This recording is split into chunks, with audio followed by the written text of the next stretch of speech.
Auditions are underway for the new season of American Idol. Thousands of Americans will try out, but only a few will become finalists on the show. As our next guest can tell you, singing on Idol is a tough gig, and he should know. He was a top 10 finalist from season 6. Pain and tribulations. Chris Sligh, a worship leader from South Carolina, was a standout last year on American Idol. But he'll tell you what really led to his success. I went into American Idol and very early on was a favorite, and then I went home 10th. And I was going, God, what are you doing through this? Like, I mean, I went home way earlier than what I was planning on and what I was hoping for. And then all of a sudden I end up getting a record deal that is beyond my belief. It's like going, okay, God, I get it. You know, you're in control. Chris says he felt God pushing him out of mainstream media and into Christian music. He signed with Brash Records after passing up a secular record label with a $250,000 contract. It took a long time and a lot of prayer to walk away from that much money. Chris grew up in a Christian home, but admits he got into the music biz for the fame and fortune. But as he learned to surrender to the Lord, he realized that he had a greater call. With me,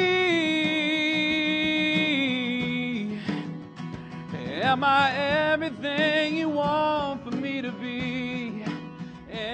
Please welcome to the 700 Club, American Idol finalist Chris Sligh. Chris, great to have you with us on the program today.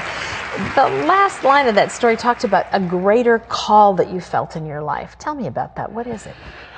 You know, as a believer, you know, I think that there is a call for us to definitely do what you guys are doing, where you guys are Christians in mainstream media, and obviously this is a Christian show, and I think that's an important thing. But for some reason, I felt like God was calling me to do something for the church and to make music for the church specifically, and it was one of those decisions that was a tough decision to come to, because after being on American Idol, you know, you're in front of 40 million people. There, you know, I was on the cover of People magazine twice. Kind of what's your appetite for? Yeah, and so it was kind of coming to that place of going, you know, God, obviously you're opening up all these doors for me to go into mainstream media as a Christian, right? And then for him to come back and go, man, I really think you're supposed to do something for the church.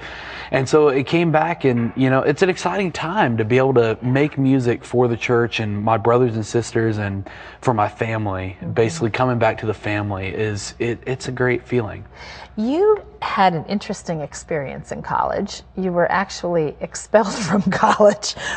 But you say that was maybe the best thing that could have happened to you. Talk about why that happened and how God used that in your life. You know, I grew up in a conservative Baptist background, and I went to a very conservative college and got kicked out for actually going to a Christian music concert because that's pretty interesting. Yeah, because it was rock and roll, and so getting kicked out definitely opened up the doors for me to kind of seek out who God was. God is so much bigger than I think these boxes that we put him in sometimes as with legalism. Were you bitter after that? You know, there was a time where I struggled with it, but you know, I'm an optimistic person. Bitterness isn't really my natural inclination. Anybody can fall for it, obviously, but sure. It was frustrating to be 7 credits shy of a degree and to be kicked out. But it was an exciting time. I went to a new college, and God opened up all these doors to see, man, you know, you don't have to do these certain things in order to be a good Christian. It's about loving Christ and loving people. Amen, and having it right in your heart, right? Yeah. Talk a little bit about how you wound up on American Idol. So many people enjoyed watching your performance there. How did that come to pass?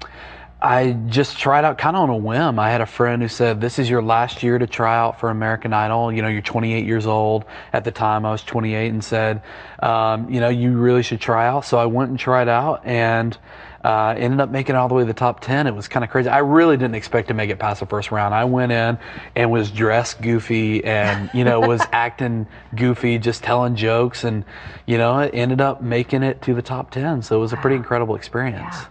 Turned down a $250,000 record deal. Boy, yeah. How many nights did you have to pray about that? Well, it was funny. I have my email account has, you know, on the side has these boxes that have like outbox, and I wrote the email to the head of this record label, and the email sat in my outbox for about 3.5 weeks. You know, it's like I wrote this whole email and basically said, between me and my God, I feel like I'm supposed to make a record that's more Christian in nature, and I know that that's just not what you guys do, and so I know that you won't understand this, and it just sat in my outbox for 3.5 weeks. For a while, yeah, God. I mean, 'cause that's a lot of money. I mean, I could buy a house, I could buy, you know, there's so many things that you can buy with that much money, and ultimately it just came down to that, you know, I really felt like the choice for me was to make the choice to make a record for the church. So what's next for you? You know, I'm touring all over the place. We're getting ready to do, I'm in a unique position as a new artist where even though I haven't proven myself as an artist yet, I'm still at a place where people are interested because of American Idol. And so, you know, we're pretty consistently seeing 300 to 500 people come out and see. We're doing a back to school headlining tour where we're kind of congratulating kids on, you know, and me making fun of the fact that they have to go back to school and I don't.